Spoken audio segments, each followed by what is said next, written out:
বন্ধুরা, আপনারা দুনিয়ার সবচেয়ে ধনী ব্যক্তিদের মধ্যে একজন জেফ বেজোসের কোম্পানি অ্যামাজনের নাম তো নিশ্চয়ই শুনে থাকবেন। কিন্তু আপনি কি জানেন যে জেফের কোম্পানির নাম অ্যামাজন কেন রাখা হয়েছে? আসলে জেফ দুনিয়ার সবচেয়ে বড় নদীগুলোর মধ্যে এক অ্যামাজনের নামে কোম্পানির এই নাম দিয়েছে। তবে নদী না কেবল দেখতে এতটা বড়, বরং এতে পাওয়া যাওয়া জানোয়াররাও অনেক বেশি খতরনাক ও হত্যাকারী। এই কারণেই আজ আমরা আপনাদের এমনই কিছু খতরনাক জানোয়ারদের সাথে পরিচয় করতে চলেছি। তো চলুন বেশি দেরি না করে শুরু করা যাক। Number 10, black caiman. আমাজন নদীতে পাওয়া যাওয়া ব্ল্যাক কাইমান না শুধু দেখতেই খতরনাক, বরং এই দানব অনেক বেশি রাগী স্বভাবের হয়ে থাকে। এই কারণে একটু বিরক্ত করলেই এরা সামনে থাকা ব্যক্তির ওপরে হামলা করে দেয়। তাদের সম্পর্কে বলা হয় যে কাইমানের এই প্রজাতি খিদে লাগলে যে কোনো জানোয়ার বা পাখিকে হজম করে নেয়।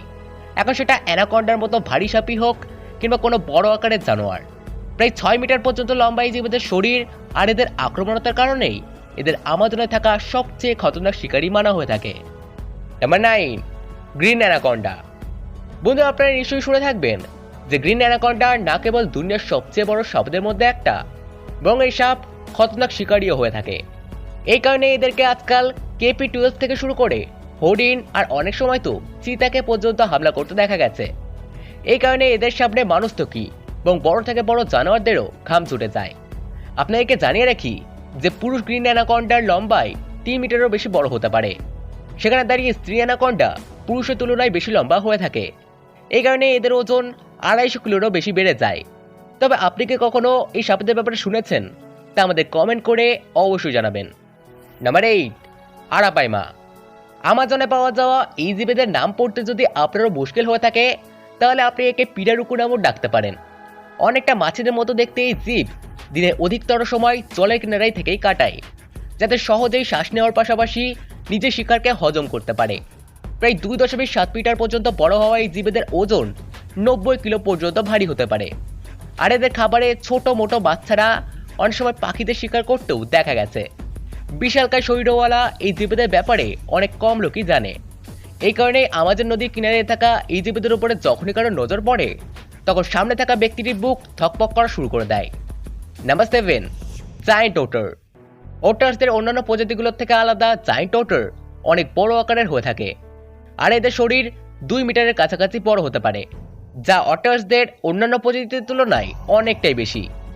এই জীব সাধারণত ছোট বড় বাচ্চারাও কাঁকড়া খাওয়া পছন্দ করে থাকে। আমাজন নদীতে পাওয়া যাওয়া অন্যান্য জীবদেরকে দেখে যতই তাদের কাছে যেতে অন্যান্য ভয় পাক না কেন, তবে এই জীব দেখতে ভীষণই কিউট লাগে। এই কারণেই সকলেই এদের কাছে যেতে চায়। কিন্তু আমি আপনাকে এটাই বলবো যে ভুল করেও এদের কাছে কখনো যাবেন না। এরকমটা এই কারণেই, কারণ কিউট দেখতেই জানোয়ারদের অনেক সময় গ্রিন অ্যানাকন্ডার মতো সাপেদেরকেও হামলা করতে দেখা গেছে। তাছাড়াও অনেক সময় এদের বিশালকায় ক্যামেনদেরও শিকার করতে দেখা গেছে। এই কারণে আমাজনে পাওয়া যাওয়া এই সমস্ত জীবদের থেকে যত বেশি দূরে থাকা যায় ততই মঙ্গল। নাম্বার 6, ক্যানধিরু। আমাজনের জঙ্গলে বড় আকারের খতরনাক জীবদের পাশাপাশি কিছু এমনও জীব পাওয়া যায় যারা দেখতে যতই ছোট লাগুক, কিন্তু এগুলো আপনাকে কোনো বড় আকারের জীবদের থেকেও বেশি ক্ষতি পৌঁছাতে পারে। আর তাদের মধ্যেই এক ক্যানধিরু নামে ক্যাটফিশও আছে। এই মাছ কোনো মানুষের ওপর হামলা করার বদলে সেই সময় মানুষের দেহে ঢুকে যায় যখন কেউ নদীতেই টয়লেট করার চেষ্টা করে। শুরুর দিকে এই মাছের শিকার হওয়া ব্যক্তি কিছুই বুঝতে না পারলেও যেভাবে সময় বইতে থাকে, সামনের ব্যক্তির মুশকিল বাড়তে থাকে। এই ছোট্ট মাছটি শরীরের ভেতরের অঙ্গগুলির উপর হামলা করা ছাড়াও শরীরের ভেতরে থাকা রক্তকে ক্ষতি পৌঁছানোর জন্য পরিচিত। এখনো অবধি এরকম অনেক ঘটনায় দর্জ করা হয়েছে যখন এই মাছকে অপারেশন করে লোকেদের পেট থেকে বের করা হয়। আর যদি সময় থাকতে এই মাছকে শরীরের বাইরে বের না করা হয়, তাহলে মানুষের জীবন পর্যন্ত চলে যেতে পারে। নাম্বার 5, বুল শার্কস। শার্কসদের অন্যান্য প্রজাতিদের মতোই আমাজন নদীতে পাওয়া যাওয়া বুল শার্কসও খতরনাক শিকারী হয়ে থাকে। তারা সুযোগ পেলেই ছোট মোটো মাছেদের পাশাপাশি বিশাল জীবেদের উপর হামলা করা থেকেও মিস করে না। শুধুমাত্র তাই নয়, অনেক সময় তো এই খতরনাক মাছেদের মানুষদের উপরও হামলা করতে দেখা গেছে। এই কারণে এই মাছেদের হামলা থেকে প্রায় প্রত্যেকেই বাঁচতে চায়। হামলা করা তো দূরে থাক, অনেকে তো এই মাছেদের ভারী শরীর দেখেই তাদের শ্বাস বন্ধ হওয়া শুরু হয়ে যায়। আপনাদেরকে জানিয়ে রাখি যে এই মাছ 3.3 মিটার পর্যন্ত বড় হতে পারে। এই ভারী ভারকা শরীরের জন্যই এই মাছেদের ওজন 310 কিলোর মতো ভারী হয়ে যায়। এখন এটা আপনারাই আন্দাজে লাগাতে পারেন যে যখন এত ভারী ভারকা শরীর নিয়ে কোনো মাছ কিছুর উপর আক্রমণ করে, তখন সেটা কতটা খতরনাক হতে পারে। নাম্বার 4, ইলেকট্রিক ইল। আমাজন নদীতে পাওয়া যাওয়া এই মাছেদের নাম যতই ইলেকট্রিক ইল হোক না কেন, কিন্তু সত্য তো এই যে এরা ইল না, এবং ক্যাটফিশের পরিবারের সাথে সম্পর্কিত। প্রায় 2.5 মিটার অবধি বড় হওয়া এই মাছেদের বিশেষতা হলো এদের দ্বারা ছাড়া যাওয়া ইলেকট্রিক কারেন্ট। এই কারেন্টের ব্যবহার এই মাছেরা সাধারণত শিকার করার জন্য করে থাকে। আপনাদেরকে জানিয়ে রাখি যে যখন এই ইল জলে থাকা ছোট মোটো বা দুর্বল শিকারকে পায়, তখন আর তাকে কারেন্টের ঝটকা দিয়ে মৃত্যুর ঘুম পাড়িয়ে দেয়, আর তারপর শিকারকে হজম করে ফেলে। শিকার করা ছাড়া অনেকবার এই মাছেদের নিজের বেঁচে থাকার জন্য কারেন্টের ব্যবহার করতে হয়। কারেন্টের এই ঝটকা এতটাই খতরনাক হয়ে থাকে যে রেগে থাকা ইল চাইলে শত্রুর মৃত্যু পর্যন্ত নিয়ে ছাড়বে। Number 3, red bullet piranhas. প্রায় 12 ইঞ্চি পর্যন্ত বড় হওয়া আমাজনের এই মাছেরা দেখতে যতটাই ছোট লাগুক না কেন, এদের শরীরের ওপরে মোটেও যাবেন না। এরকমটা এই কারণেই, কারণ দল বেঁধে ঘুরতে থাকা এই মাছেরা খিদে পেলে বড় থেকে বড় পশুদেরও কিছু মিনিটের মধ্যেই পরিষ্কার করে দিতে পারে। মানে কিছুক্ষণের মধ্যেই সাঁতার কাটা জীবের নাম ঠিকানাও মুছে যেতে পারে। এর কারণ হলো এই মাছেদের মজবুত জিভ ও দাঁত, যা একটি করাতের মতো ধারদার হয়ে থাকে, আর যা কিছু এর সামনে আসে এটা তাকে ছিঁড়ে রেখে দেয়। এই কারণে এই মাছ পুরো দুনিয়াতে বদনাম। নাম্বার 2, পায়ারা। আমাজন নদীতে পাওয়া যাওয়া এই মাছগুলোকে ভ্যাম্পায়ার ফিশের নামেও ডাকা হয়ে থাকে।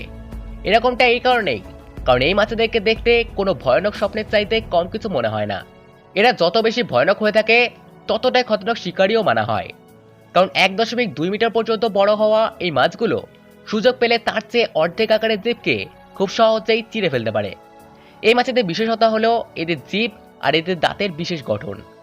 এই মাছেদের মুখের ওপরের দাঁতগুলো অনেকটাই ছোট আকারের হয়ে থাকে, সেখানে দাঁড়িয়ে নিচের দিকের দাঁত অনেক বড় আকারের হয়ে থাকে, আর ওপরের দাঁতগুলো খুবই ছোট ছোট আকারের হয়ে থাকে, যার কারণে এই মাছেদের নিচের দাঁতগুলো মুখের ওপরের অংশকে কোনো রকম ক্ষতি পৌঁছায় না। কথা যদি বলা হয় এই মাছেদের খাবারের, তাহলে এরা পিরানা মাছেদেরকে খুব শখের সাথে খেয়ে থাকে। তবে যদি আপনাদের এদেরকে দেখে ভয়ানক বলে মনে হয়, তাহলে আপনি পোকার ব্যাপারে কি বলতে চাইবেন? নাম্বার 1, পাকু। আমাজনে পাওয়া যাওয়া এই মাছেদেরকে দেখতে ভীষণই ভয়ানক বলে মনে হয়। এরকমটা এই কারণেই, কারণ তাদের দাঁত অনেকটা মানুষের দাঁতের মতো মনে হয়। অবাক করার মতো বিষয় হলো, খতরনাক দেখতে এই মাছ পুরোপুরি তৃণভোজী। এরা ফল ছাড়াও শুকনো জিনিস খেতে পছন্দ করে থাকে। কিন্তু এরকমটা নয় যে এটা ভীষণই শান্ত স্বভাবের হয়ে থাকে, বরং এমন অনেক সুযোগ দেখা গেছে যখন এই মাছেরা হঠাৎ মানুষের উপরে হামলা করেছে, আর তাই অনেক সময় মানুষকে হাসপাতালে পর্যন্ত ভর্তি করাতে হয়েছে। এই কারণে আমাদের রিকোয়েস্টে এদের থেকে যতটা পারেন দূরত্ব বজিয়ে রাখুন। তো যাই হোক বন্ধুরা, আশা করি আপনাদের ভিডিওটি ভালো লেগেছে। তো দেখা হবে আবার নেক্সট ভিডিওতে। তো এখন ভালো থাকবেন, ধন্যবাদ।